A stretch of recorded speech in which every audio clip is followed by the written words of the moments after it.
بے قدری پاکستان ہے جناب ڈاکٹر عبد القدیر بم ایٹم بم بنا کے انہیں واسطے ایک دن انہیں ہڑتال نہیں کی تھی. آج بھی وہ نظر بندی تھی زندگی بسر کر رہا. انہیں میں نے فون کیتا مولانا صاحب میری مدد کرو, ڈب کے نہیں مار جانا چاہیے. انہیں میں نے فون تے کیا انہیں کہا ساڑی مدد کرو. میں آکے جناب حکم مولی خادم دی گردن حاضر.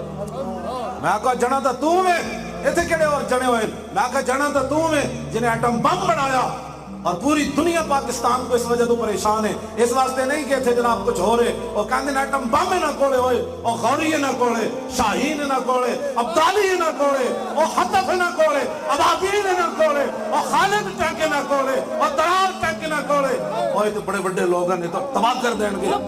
ہاں جی حضور دی شان تے براول برائے نا جی. ایتھے میں گل کرن لگا ڈاکٹر عبد القدیر نہ جڑے زیادتیاں کر رہے ہو سوچو کی قیامت والے دن تواڈے نال بننا ہے. اور ڈاکٹر صاحب نال کیڑی تانوں پریشانی. کفر کہندا ہے کہ انہوں نپ لو. ڈاکٹر صاحب نے ہاتھ چومے سن. میں کہندا کیوں چومے؟ میں کوئی رسول اللہ نے فرمایا جنہیں تیر بڑھایا وہ بھی جنت میں چلا جائے گا جی.